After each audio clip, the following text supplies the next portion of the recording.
2024년 2월 7일 새벽입니다.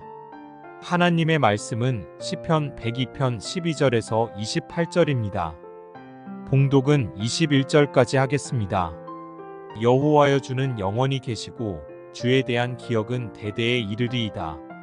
주께서 일어나사 시온을 긍휼히 여기시리니 지금은 그에게 은혜를 베푸실 때라. 정한 기한이 다가옴이니이다. 주의 종들이 시온의 돌들을 즐거워하며 그의 티끌도 은혜를 받나이다. 이에 문나라가 여호와의 이름을 경외하며 이 땅의 모든 왕들이 주의 영광을 경외하리니 여호와께서 시온을 건설하시고 그의 영광 중에 나타나셨음이라. 여호와께서 빈궁한 자의 기도를 돌아보시며 그들의 기도를 멸시하지 아니하셨도다. 이 일이 장래 세대를 위하여 기록되리니 창조함을 받을 백성이 여호와를 찬양하리로다. 여호와께서 그의 높은 성소에서 굽어보시며 하늘에서 땅을 살펴보셨으니 이는 갇힌 자의 탄식을 들으시며 죽이기로 정한 자를 해방하사 여호와의 이름을 시온에서 그 영예를 예루살렘에서 선포하게 하려 하심이라. 하나님 말씀을 증거하겠습니다. 어제 우리가 이제 본문을 봤을 때는 힘든 상황 속에서 주님께 이제 나아가서 기도하는 그런 모습을 봤지 않습니까? 근데 오늘 본문은 그 결과가 나옵니다. 17절에 보니까 나오죠. 빈궁한 자의 기도를 돌아보시며 그들의 기도를 멸시하지 않았다, 이렇게 나옵니다. 그리고 또 13절에 보니까 이런 말씀도 있습니다. 지금은 그에게 은혜를 베푸실 때라. 정한 기한이 다가옴이라. 정한 기간이라고 하는 그 단어가 나오죠. 그러니까 하나님은 죽을 만큼 어려운 상황 속에서도 우리 잊지 않고 있다는 것입니다.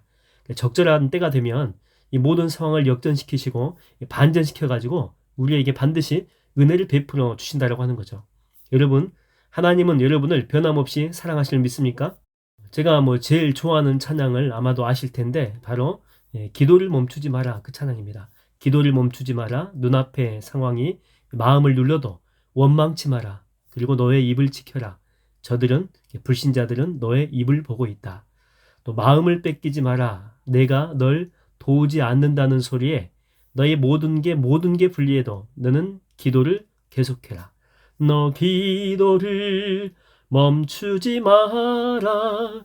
내가 잠시도 쉬지 않고 모든 걸 지켜보고 있으니 바로 역전되리라. 할렐루야. 저는 신앙도 그렇지만 인생도 참 재미가 있고 살아볼 만하다라고 하는 게 굴곡이 있다라고 하는 거죠. 굴곡. 그래서 정말 답이 없고 상황은 나아질 것 같지 않고 포기하는 것이 맞는 것 같은데 희한하게 이 절망해가지고 내려간 바로 그 길이 축복의 통로로 가는 지름길이라고 하는 것입니다. 비밀 통로와 같은 것이죠. 그곳에 예수님이 계신 것입니다. 하나님의 기적의 숨결이 숨겨져 있다고 하는 거죠. 모세도 그 이집트의 그 왕자로 있다가 광야로 쫓겨나지 않습니까? 그 광야는 그야말로 이 절망의 장소거든요. 신분 상승은 이제 생각도 못합니다. 그저 평민으로밖에 살 수 없는, 유목민으로밖에 살 수 없는, 그러다가 죽을 운명인 거죠. 정말 가장 낮은 곳입니다. 그런데 그곳에서 이 모세는 하나님을 만나게 됩니다. 이집트의 그 화려한 궁정에는 없었습니다. 소문으로만 들었지. 근데 그 하나님을 직접 호렙산에서 만나게 됐다는 거죠. 그 광야에 있는 산이죠. 그래서 이 모세에게 광야는요, 은혜의 장소입니다. 그의 인생의 반전을 만들어낼 최고의 축복이 숨겨져 있는 비밀 통로와도 같은 곳이었다니까요. 그래서 여러분, 몰라요. 인생은 지금 당장은 밑바닥입니다. 근데 어떻게 될지 아무도 모른다니까요. 어릴 때 저희 어머니 쪽 이제 친척들은 다 서울 천호동이나 상일동 이곳에 이제 사시는데, 그리고 전부 다 대부분 다 명성교회 다니셨습니다. 근데 저희 이제 가족만 전라도 광주에 살게 된 거죠. 그래서 이게 방학 때가 되면 저희 친할머니는 여수에서 목회했기 때문에 이제 그쪽으로 내려갈 때도 있었지만, 또 그렇지 않을 때는 이제 서울 외할머니 쪽, 외가 쪽이 친척들이 있는 서울로 이제 올라갈 때가 이제 많이 있었죠. 저는 당시에 이제 서울에 갈 때 가장 좋았던 게 뭐냐면 딱지입니다. 딱지. 서울 딱지라고 해가지고 지방에서는 볼 수 없는 퀄리티가 참 좋은 딱지들이 서울에만 있었다는 거죠. 특별히 그 야구 딱지가 정말 인기가 많았습니다. 그 당시에 MBC 청룡이라고 했는데 그 청룡 딱지가 참 유명했는데, 앞에는 그 선수들의 그 얼굴들이 나와 있고, 또 뒤에는 그 선수들의 정보들이 있죠. 타율이 얼마고, 또 키가 얼마고, 포지션이 어디에 있고. 이렇게 하면 고급진 딱지가 있었다는 거죠. 그래서 이렇게 서울 올라가면 돈을 탈탈 털어가지고 그 딱지를 이제 샀던 것입니다. 자, 그 후에 이제 바로 한 번은 창경원에 놀러 간 적이 있었거든요. 그래서 이렇게 놀다가 이제 집에 왔는데 아무리 이렇게 찾아봐도 그 딱지가 이렇게 보이지 않는 거예요. 분명히 주머니 속에 넣어놨는데. 그래서 이제 울며 불며 식음을 전폐하고 전 재산이 이렇게 다 날아간 거잖아요. 예, 전체 돈을 다 투자해가지고 샀는데 그런 마음이 들어가지고 낙심해 있었죠. 절망 그 자체였습니다. 근데 그때 이제 저희 사촌 형이 이제 오더니 자초지정을 이제 듣고 그때 사촌 형은 고등학생이었거든요. 그래서 자기가 지금까지 이렇게 모아놓은 딱지들이 엄청 많이 있었던 거죠. 그래서 그걸 전부 다 저한테 준 것입니다. 그 당시 기억으로는 한 박스가 이렇게 넘었던 것 같아요. 찾아보니까 희귀템이라고 하죠, 희귀템. 지방에서는 볼 수 없는 그런 딱지들. 또 뭐 청룡 딱지들도 다 모아져 있고, 또 뭐 보기에 진기한 딱지들, 모양도 다양하고, 퀄리티가 좋은 것들이 엄청 많이 있던 거예요. 전부 다 준 것입니다. 그러니까 뭐 제가 원래 그 샀던 것에 뭐 수십 배 이상의 그런 양이었던 거죠. 근데 제가 만약에 딱지를 잃어버리지 않고 그 사망의 골짜기로 내려가지 않았다면 이거 뭐 절대 얻을 수가 없었을 것 아닙니까? 근데 그런 골짜기 가운데 내려갔기 때문에 그런 아픔 속에 있었기 때문에 저희 사촌 형님이 나를 긍휼히 여기사 그런 은혜를 베풀어 주셨다고 하는 거죠. 여러분이 고난의 장소였다고 생각했는데 그게 바로 축복의 장소였다고 하는 것입니다. 다니엘은 우리가 알다시피 새 친구들과 함께 바벨론으로 포로로 끌려가잖아요. 처음엔 정말 죽을 맛이었겠죠. 사지로 끌려가는 그 자신의 신세가 얼마나 한탄스럽겠습니까? 근데 그곳에서 느부갓네살의 그 바벨론 왕인 느부갓네살의 꿈을 해몽하면서 일하기 촉망받는 그런 존재가 됩니다. 그래서 바벨론 안에서 영향력 있는 그런 능력을 행사하게 되죠. 그리고 이 바벨론이 망하고 난 다음에 이제 페르시아 제국이 들어서게 되는데 페르시아는 더 큰 제국이거든요. 근데 여기에 최강 국가의 총리가 됩니다. 그래서 더 큰 영향력을 발휘하는 하나님의 사람이 됐다라고 하는 것이죠. 그러니까 다니엘을 통해서 하나님의 영광이 막 드러납니다. 여러분, 이 고난의 장소는요, 하나님의 축복의 열매가 자랄 수 있는, 그래서 영적인 텃밭이 될 수 있다고 하는 것입니다. 우리가 이렇게 호숫가를 거닐다 보면 아름다운 이 자연 경관을 보지 않습니까?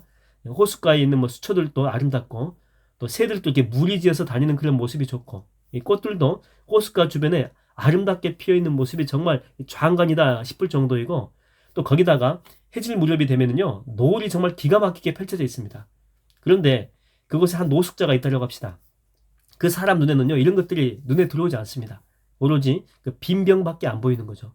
주워서 팔 수 있는 그런 공병들 그리고 다른 뭐 경쟁자 노숙자들 혹시 뭐 좋은 자리를 차지할 수 있잖아요. 그래서 그런 거 보고 아니면 경찰관들 자기를 이곳에서 쫓아낼 그런 사람이겠죠. 그러니까 비록 이 같은 장소, 이 같은 시간에 지금 있음에도 불구하고 바라보는 시각, 바라봄이 다르다라고 하는 거죠. 여러분 인생이 그렇습니다. 하나님이 주신 세상이지 않습니까? 이 세상도. 아무튼 이 세상이 어찌되었든지 간에 하나님의 작품이에요. 그래서 비록 고난 속에 있을지라도 여전히 하나님의 그 통치 속에 우리가 있다라고 하는 것입니다. 그래서 이 속에서 힘들지만 그럼에도 아름다움을 발견하는 그런 사람이 있어요. 그런데 그렇지 않고 이 빈병 같은 이 공병 같은 것만 바라보며 한숨 푹푹 쉬며 살아가는 사람도 있다라고 하는 것입니다.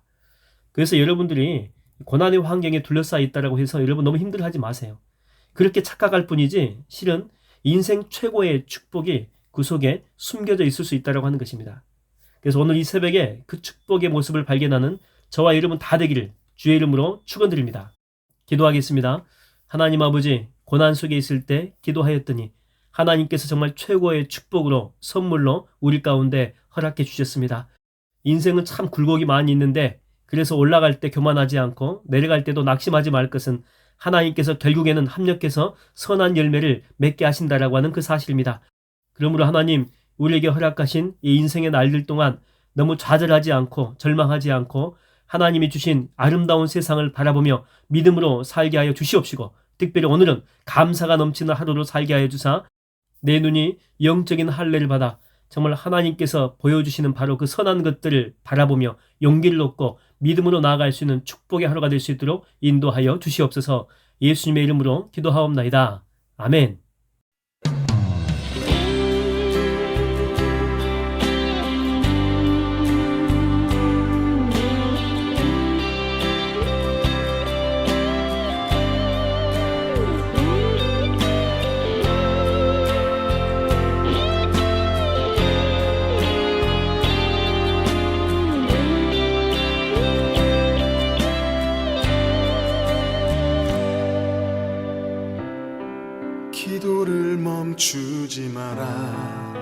눈앞의 상황이 마음을 눌러도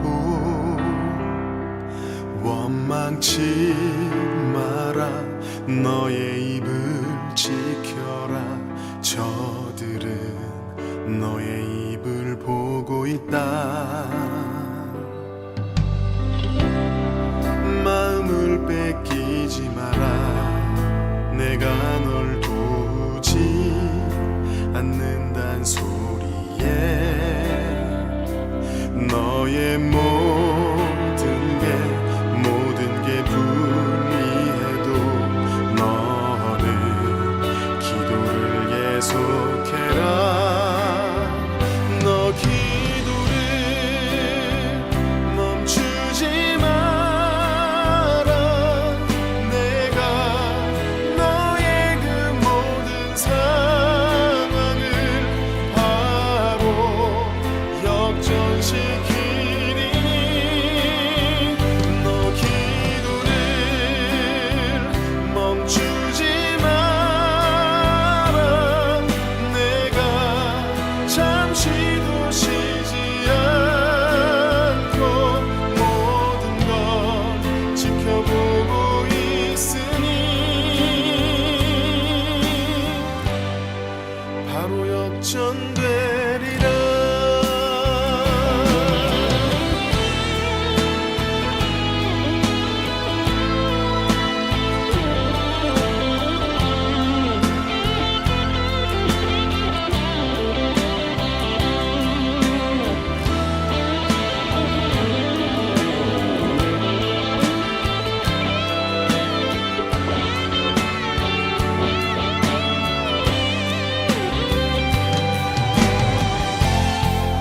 저들의 힘이 너를 압도해도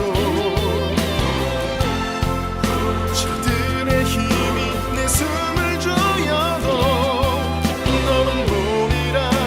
기도의 능력을 내가 역전시키리라.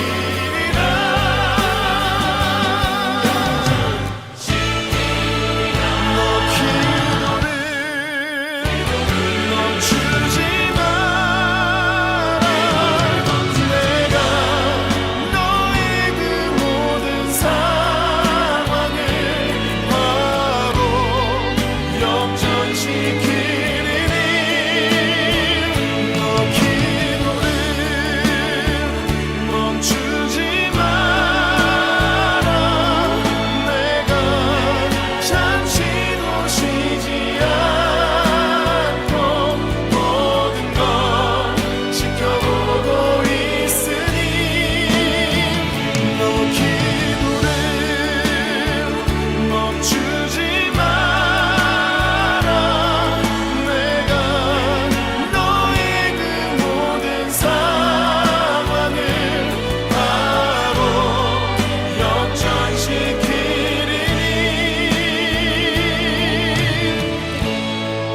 바로 역전되리라. 바로 역전되리라. 이제 역전